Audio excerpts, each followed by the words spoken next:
conversar um pouquinho, então, sobre essa proposta que nos foi trazida, que é justamente sobre a questão da crença, da fé, da atitude. Em tese, crença, fé e atitude deveriam andar juntas, em tese, mas é preciso conhecer para poder crer e crer para continuar conhecendo. Essa é uma fala de um dos apologetas, dos pais da igreja lá do século I, chamado Santo Anselmo. Ele dizia o seguinte: é necessário crer para compreender, sobretudo compreender para continuar crendo. Então, Santo Anselmo, lá no século I, ele já trazia uma ideia de que a crença, a fé, não seria algo dissociada da razão, que era um impulso primeiro, mas esse impulso primeiro necessitava de compreensão. E havendo a compreensão, continuaria a crença. Então a crença, ela é um impulso, aquele primeiro impulso, e depois o raciocínio, a razão, vai entendendo a fé, vai excluindo aquilo que não encontra aplicabilidade e abraçando aquilo que tem a racionalidade aplicativa. Mas nós precisamos fazer uma outra dissociação. Fé e crença religiosa. Fé e crença, alguns falam, são coisas diferentes. Tudo igual. Fé, não, calma. Fé e crença, gente, é igual. A diferença é que crença está atrelada a um segmento religioso. Então nós temos que dissociar uma coisa da outra. Não fé de crença, mas fé de uma crença religiosa. E isso Emmanuel faz. Quando perguntam a ele, na questão 354 do livro O Consolador, ele diz que a fé é a certeza em Deus. Ele diz, ter fé é a certeza em Deus. Certeza que ultrapassa os limites das crenças religiosas. Ou seja, a crença religiosa, ela põe um limite para a fé. Ela não permite uma expansão. Fica dentro daquilo que a crença estabelecer. Como lá no século agostiniano.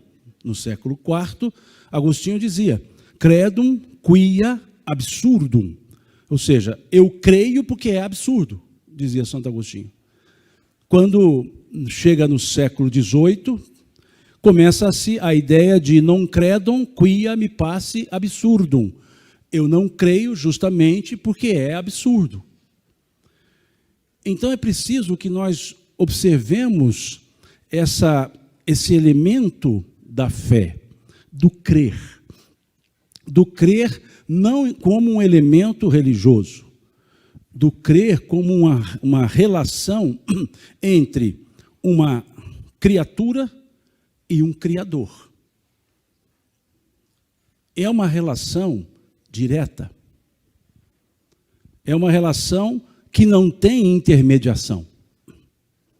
A fé, monossílabo, 2 letrinhas, é talvez o sentimento de maior envergadura que nós temos em relação à nossa existência, em relação à nossa essência, em relação ao Criador. Que venhamos a dar qualquer nome a Ele, Criador. Mas é o sentimento, é aquele sentimento, aquele pensamento íntimo que nos liga a um Criador, que nos liga a essa ideia de uma origem. Então é isso que Emmanuel, quando questionado nessa questão 354 do livro Consolador, ele foi dizer, ter fé é guardar no coração a certeza em Deus, a luminosa certeza em Deus, certeza que ultrapassa os limites das crenças religiosas. É como se nós imaginássemos um aquário dentro de um oceano. Dentro do aquário, peixes. Fora do aquário, peixes. Fé, os peixes dentro do aquário. Religiosa, crença religiosa, dentro do aquário. A fé, o que está de fora do aquário. Se você olha longe, você não enxerga o aquário, ele é de vidro, transparente. Então você vê todos os peixes nadando no oceano da fé. Mas se você chega perto, uns estão na crença religiosa, dentro de um aquário. Não conseguem romper, porque há um limitante. Um limitante que surge quando não conseguimos nos elevar em pensamento ao Criador, nós reduzimos o Criador ao nosso próprio pensamento. Em vez de buscar uma elevação, nós fazemos uma diminuição, um rebaixamento do Criador. Quando falamos estudos teológicos, são estudos que tentam reduzir o Criador ao tamanho daquele que o estuda. E não elevar aquele que estuda ao tamanho próximo de um pensamento que possa abarcar o Criador. Então, isso é a ideia da crença não edificante, que é a crença limitante. Agora, essa crença, essa fé, essa luminosa certeza em Deus, que Emmanuel nos coloca, repito, questão 354 do livro Consolador, ela não é conferida, ela não é dada. A fé é construída. Ninguém recebe fé. Ninguém dá fé. A fé, cada um a constrói pelas suas próprias experiências. E quem nos fala isso é Emmanuel novamente, no capítulo 40 do livro Vinha de Luz. Quando ele escreve: a conquista da crença edificante não é serviço de menor esforço. Veja, não é serviço de menor esforço. E ele escreve no mesmo capítulo 40, a árvore da fé viva não cresce miraculosamente nos corações. Vejam que duas frases que nos indicam que o fé não é algo herdado, não é algo dado, não é algo transferido. É algo construído. Então vejamos, a árvore da fé viva não brota miraculosamente nos corações. E a conquista da crença edificante não é serviço de menor esforço. Fala de Emmanuel. Então percebamos que quando falamos em fé, não é algo de um campo puro e simples, etéreo, místico, metafísico. Não. Fé é uma construção. Uma construção que nós fazemos numa jornada evolutiva. E no momento, a crença religiosa, ela é ampla. Mas quando se chega ao limite, percebe-se que é mais o sentimento chamado fé. E essa conquista que Emmanuel chama, não é serviço de menor esforço, nós veremos observando um dos apóstolos do Cristo. Observando a figura de Pedro. Houve um momento que estavam os apóstolos pescando, numa noite, já alta madrugada, e percebem um vulto caminhando sobre as águas. E eles se atemorizam, porque achavam, é o texto do Evangelho, achavam que era um fantasma, isso é o termo do Evangelho, e aquele vulto disse: não temais, sou eu. E era o Cristo. E naquele momento Pedro então diz, a tosse ele não disse, essa é minha. Pedro disse, se és tu, Senhor, manda-me a ti. E ele diz, vem. E o evangelista diz que Pedro saiu do barco, começou a pisar na água, e à medida que as ondas lhe batiam as pernas, ele se atemorizou e começou a afundar. E aí ele disse, Senhor, socorre-me. E Jesus pega ali pelo braço, levanta-o e diz a ele, homem de pequena fé. Fé tem tamanho? Tem. Fé tem tamanho. Se não tivesse, ele não teria dito a ele, homem de pequena fé. Voltemos a Emmanuel, capítulo 40, livro Fonte Viva, Vinha de Luz. A árvore da fé viva não brota miraculosamente nos corações. A conquista da crença edificante não é serviço de menor esforço. Falas dele. Então significa que essa fé, esse homem de pequena fé, iria robustecê-la. Ele convive com Jesus. Convive, acompanha diversos fatos e atos. E na noite em que Jesus seria preso, eles no cenáculo, ali fazendo a última ceia, mostra que a gente tem que dar atenção ao lado material da comida também.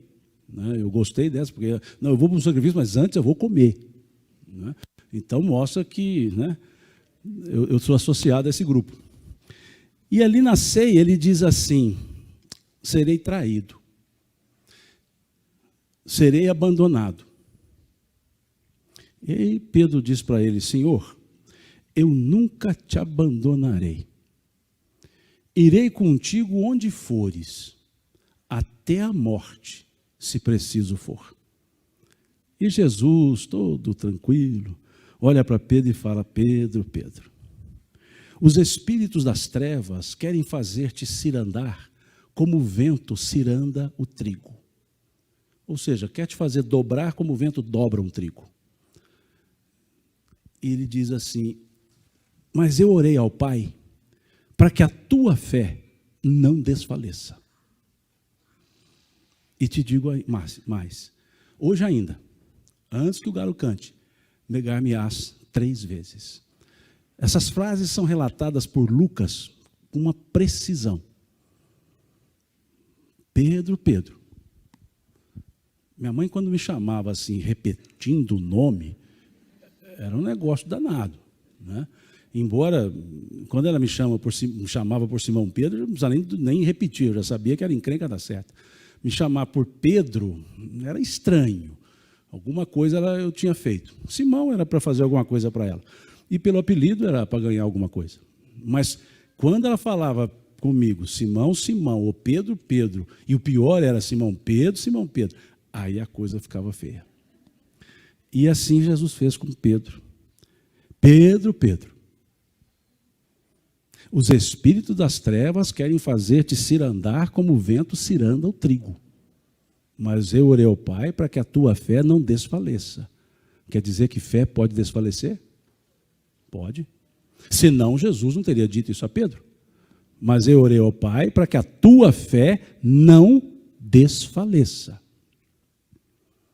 E te digo mais, hoje ainda, antes que o galo cante, negar-me-ás 3 vezes. Ok, aconteceu isso. Jesus foi preso na noite do julgamento, se é que pode se chamar de julgamento, mas na noite do julgamento, Pedro nega Jesus 3 vezes. Ou seja, sua fé não era robusta. Talvez não era pequena, mas desfaleceu. Jesus é crucificado, apresenta-se para os seus discípulos, fica ali durante um certo tempo, vai embora, e ficam os apóstolos.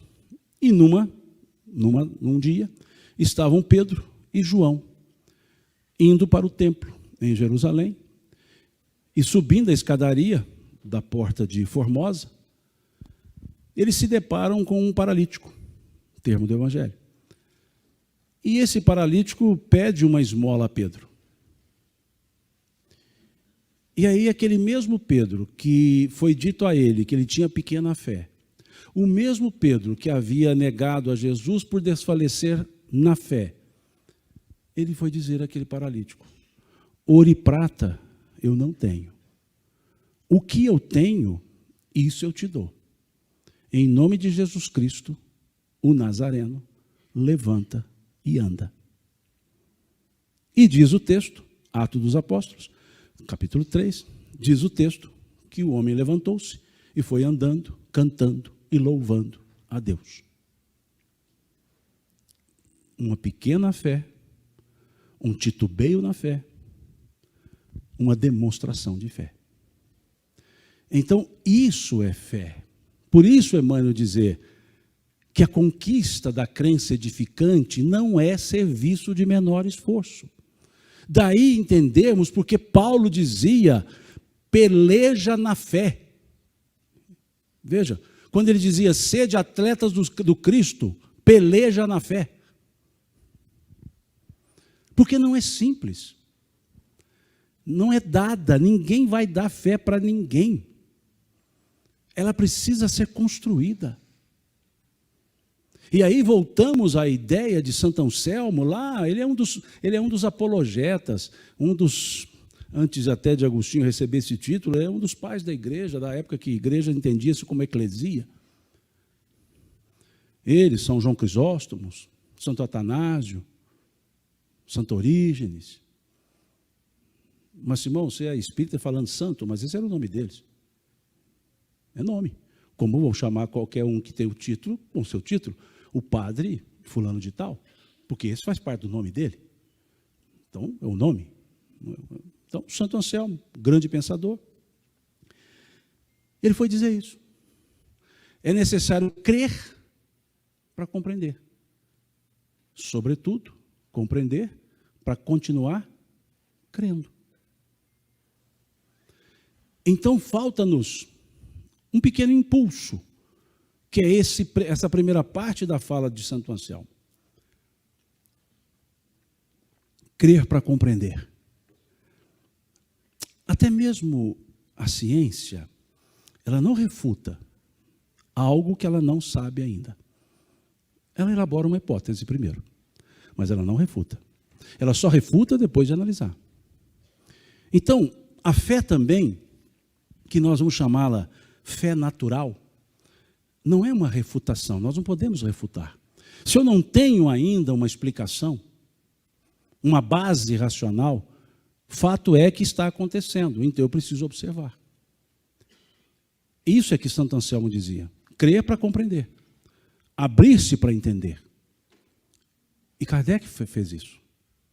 Muitos, quando tratam do capítulo 19 do Evangelho segundo o Espiritismo, item 6 em especial, item 8, item 11, colocam uma refutação de Kardec à fé cega. Kardec não refutou a fé cega, não nesse tópico. Ele disse o seguinte, ele escreveu o seguinte: a fé cega, levada ao excesso, gera o fanatismo. A fé cega, levada ao excesso, gera o fanatismo. Levada ao excesso. Por que levada ao excesso? Porque a fé natural, ela não tem uma explicação no momento. É apenas um eu sei. É apenas um eu sei. Não, eu sei. Eu sinto isso. Eu sinto isso, não é racional. Mas é preciso sentir isso e depois analisar isso. Então ele escreveu a fé cega quando levada ao excesso. Ao excesso. E em nome da fé racionalizada, muitos espíritas criaram a fé raciocinada, muitos espíritas criaram a fé racionalizada. Kardec nunca falou de fé racionalizada, ele falou de fé raciocinada. Como falou Santo Anselmo, como falou Santo Agostinho. ainda encarnado, enquanto filósofo. Como falou também o pensamento tomista, Tomás de Aquino, São Tomás de Aquino. O que se separa é o que é acho do que é sei. E para falar o sei, eu posso muitas vezes não conseguir explicar. Filosofia do Chicó, lá do Alto da Compadecida. Só sei que foi assim, não sei, só sei que foi assim. Não é essa a lógica filosófica? Então, essa parte da fé natural, nós a encontramos. Nós encontramos na passagem da mulher do fluxo de sangue. Que diz o texto que ela padeceu anos, algumas traduções colocam 15, outras traduções colocam 12, mais de 10, que aí dá certo com todas as traduções. Padeceu de uma hemorragia. Ora, ela é chamada de mulher hemofílica, mulher hemorroísa, mulher do fluxo de sangue, mulher da hemorragia crônica. Mas o fato é que aquela mulher, para a sociedade da época, não podia conviver com ninguém. Porque uma mulher em sangramento, termos da época, era impura. E o sangramento dela equivalia-se a um processo menstrual. 12 anos seguidos, 15 anos seguidos. E então ela não podia se mostrar. Porque diz o texto levítico, reforçado no Deuteronômio, que uma mulher no período impuro, se tocar em alguém, tem que pôr fogo no lugar que ela tocou. Se ela sentar em um banco, tem que pôr fogo no banco. Se ela caminhar pela rua, tem que limpar a rua. Isso é o que está lá. Então imaginemos a situação da mulher, para a gente entender o porquê que ela buscou tanto uma ajuda. Não era só uma questão dela, física, biológica, era uma questão social também. E ela então disse para si, eu não conseguirei chegar até ele. Ele anda ladeado por pessoas, por multidão de pessoas. Mas se eu conseguir tocá-lo, eu serei curada. E o evangelista Lucas, narrando essa cena, ele diz que a mulher, chegando por trás, tocou a borda da túnica. A borda. A borda tem dois sentidos. O sentido exterior, pura e simplesmente, borda, barra, parte de baixo. Mas borda também era o cordão dos mestres, que hoje ainda se usa no judaísmo. Por baixo da camisa, você tem uma outra com os cordões. Aqueles cordões chamam bordas. E somente toca aquele que busca auxílio. Então, que seja um, que seja outro. Fato é que ela chegou por trás, com dificuldades, e tocou-lhe a borda da túnica. E nesse momento, Jesus diz, para, alguém me tocou. E um dos discípulos disse assim, Senhor, como tu dizes, alguém me tocou, se todos te empurram? O senhor não está raciocinando direito. Está todo mundo te empurrando para lá, empurrando para cá, e o senhor pede para parar, porque alguém tocou? E ele disse, alguém me tocou, pois de mim saiu virtude, pois de mim saiu poder, em outras traduções. Isso é fé natural dela. Não precisou raciocinar nada. Ela só disse, conheço a autoridade dele, tanto que toca a borda. O cordão. Conheço a autoridade dele. Se eu tocar, serei curado. Ele nem precisa me ver. E aí ela disse, Senhor, fui eu. E ele vira-se para ela e fala, grande é a tua fé. Vá, né, que você está curada. Ponto. Isso é fé natural. É isso que nós não podemos racionalizar. É isso que nós não podemos tirar da pessoa. Porque é essa fé natural que vai crescer. E raciocinadamente se robustece. Mas tirar essa fé natural, como se fosse isso uma cegueira fanática, talvez alguém dissesse para ela, você está ficando louca, você acha que vai encostar naquele rapaz, você vai ficar bem? Talvez um cientista da época diria isso para ela. Isso contraria qualquer lógica científica, você tocar nele e ele te curar? Se isso acontecesse hoje, cientistas diriam isso. Pensadores diriam isso. Filósofos materialistas diriam isso. Mas não, ela se curou. Isso é fé natural. Isso é da natureza de uma criatura que sabe da sua relação com o Criador. É esse o sentido que Emmanuel diz nessa questão 354 do livro Consolador. É isso que ele diz, quando então ele diz, ele escreve lá na resposta, que fé é guardar no coração a luminosa certeza em Deus, certeza que ultrapassa os limites das crenças religiosas. Essa é a frase dele. Essa certeza é a fé natural, que não preciso de explicações. A fé raciocinada é necessária? Para que a fé natural não seja elevada ou não seja levada em demasia a ponto de gerar a cegueira. Por isso Kardec escreveu no capítulo 19 do Evangelho segundo o Espiritismo: a fé cega levada ao excesso gera o fanatismo. E o que evita a fé natural descambar para um aspecto fanático é raciocinar na realidade da fé. Aí vem a segunda fala de Santo Anselmo, que ele diz que é necessário compreender para continuar crendo. E o que Kardec nos traz na fé raciocinada? Se não isso. Compreender. Trazendo até uma fala do apóstolo Paulo, quando ele dizia: de nada adianta meu coração orar com fé se a minha mente não sabe o que eu digo. Então é preciso compreender. É preciso saber que faltam 10 minutos. Então esse é o aspecto. E aí vamos para a fé raciocinada ali do Cristo. Nós temos duas passagens interessantíssimas que mostram a lógica da fé raciocinada. Uma no capítulo 15 do Evangelho de Mateus, a mulher cananeia.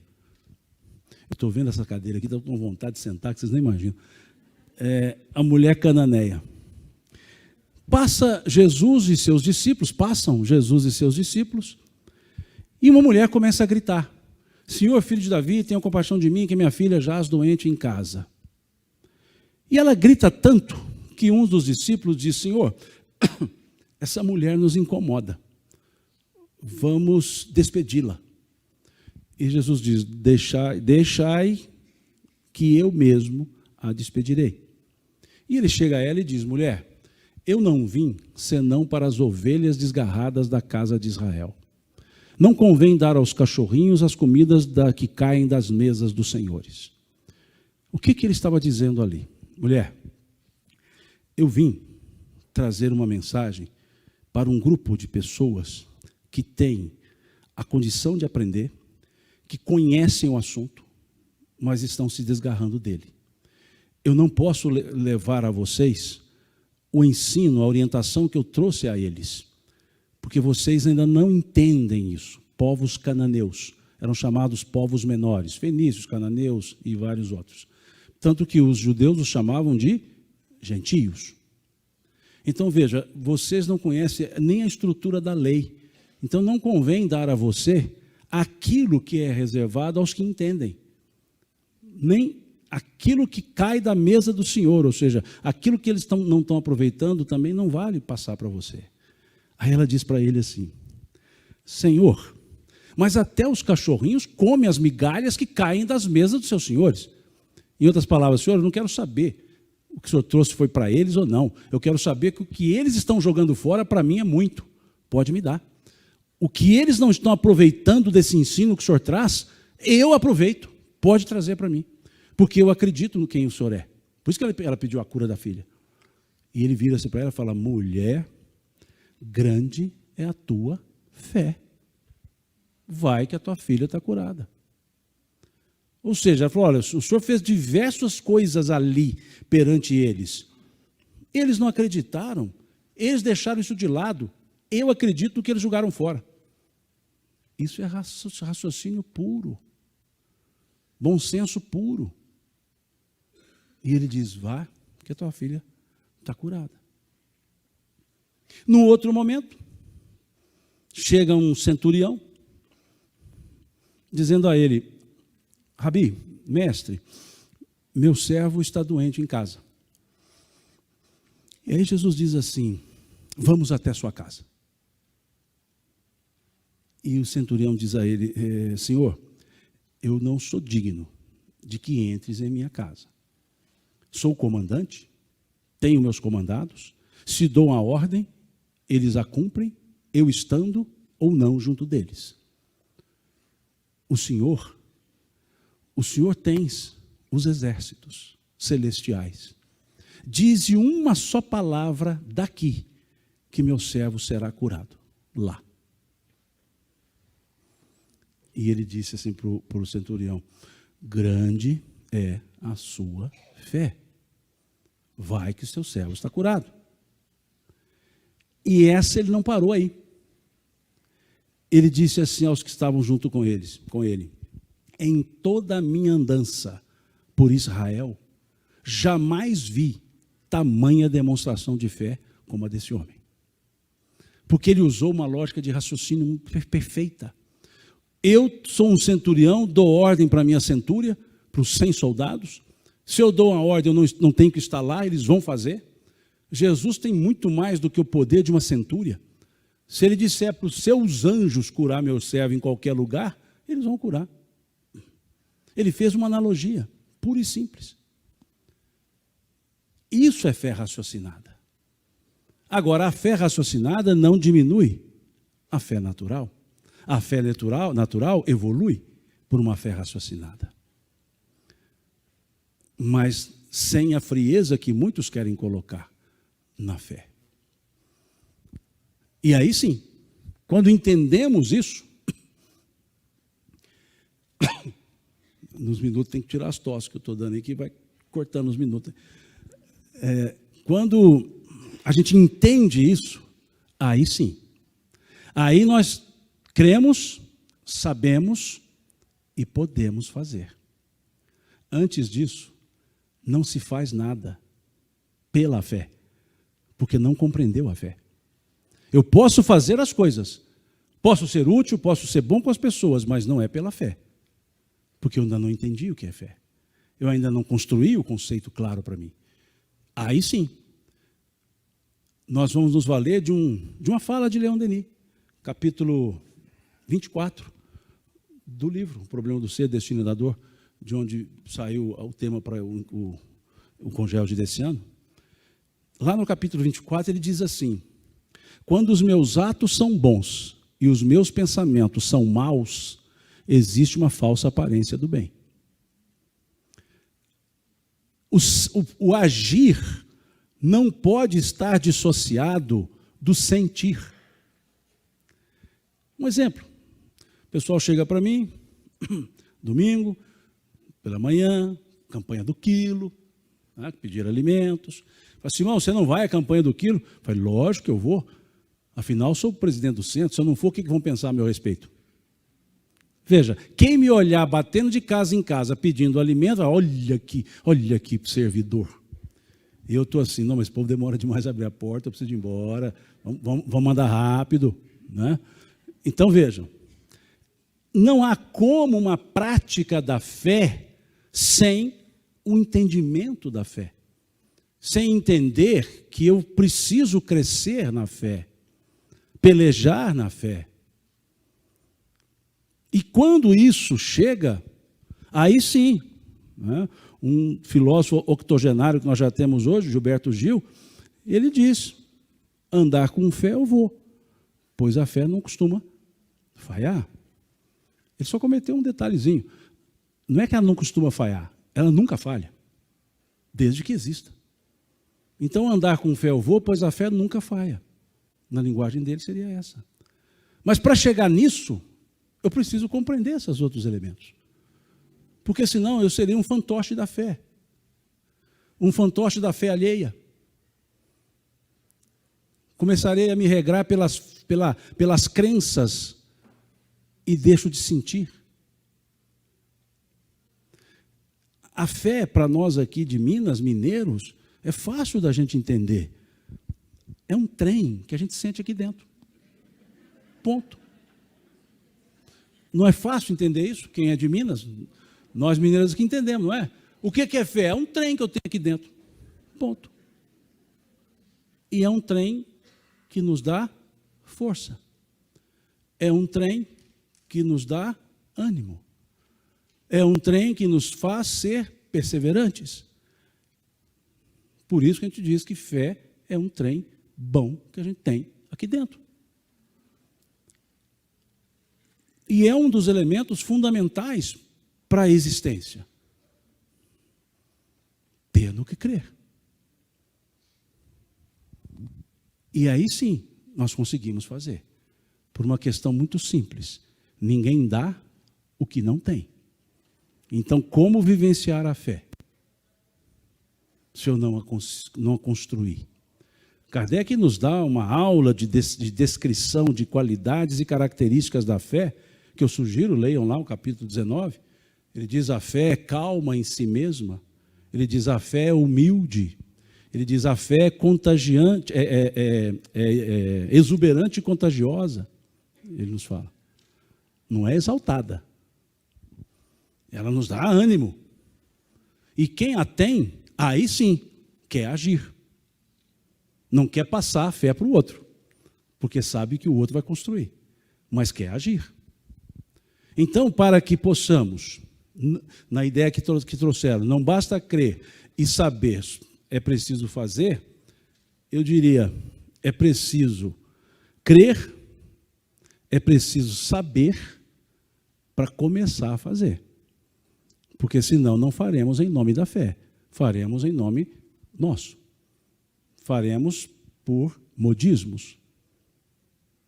Então é preciso nós pensarmos dessa forma. Ah, mas e aquelas ideias correntes que dizem que Deus confere a fé às pessoas? É fazer Deus ser muito injusto, né? Falar que Deus confere fé para uns, não confere para outros, faz dele injusto ao extremo. A equanimidade vai para o ralo. A equidade das ações desaparece. Isso não se coaduna com uma ideia de um Deus soberanamente justo e bom. E ainda mais aquele que tem fé será salvo. E Deus é que deu a fé, então Deus escolheu alguns para ser salvos e outros não. Em um minuto eu salvo. Aqueles para ser salvos, outros não. Então Deus também é injusto, porque Ele quer salvar uns e outros não.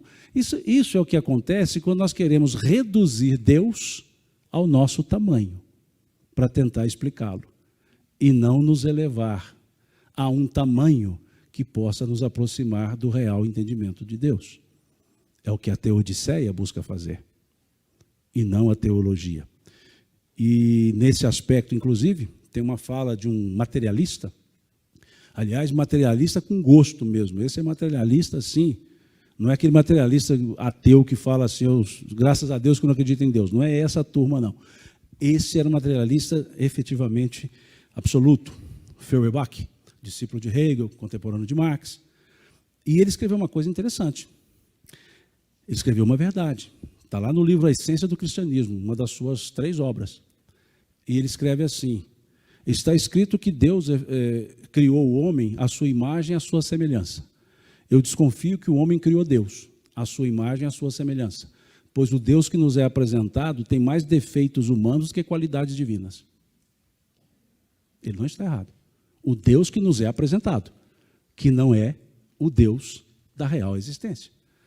que é o Deus que nos é apresentado? O Deus ciumento, que pune a iniquidade dos pais nos filhos, terceira e quarta gerações, o Deus que escolhe uns e deixa outros de lado. Aí dá para entender de onde vem uma raiz materialista. Quando o extremismo da fé, na cegueira extremada, abre espaço para não ter lugar para Deus. A fé chega num nível de obscurantismo tão grande, obnubilação tão grande, que o próprio Deus fica afetado. Porque a gente põe em nome dele tudo aquilo que é nós que queremos fazer. Se nós olharmos essas estruturas de Deus, são os nossos próprios defeitos. Então, pensemos melhor nessa ideia da fé, como a luminosa certeza em Deus, que ultrapassa os limites das crenças religiosas, conforme Emmanuel. 1 minuto e 30 que passou aí. Agradeço a paciência de vocês, desculpe o entrecortado da tosse. Muito obrigado, gente.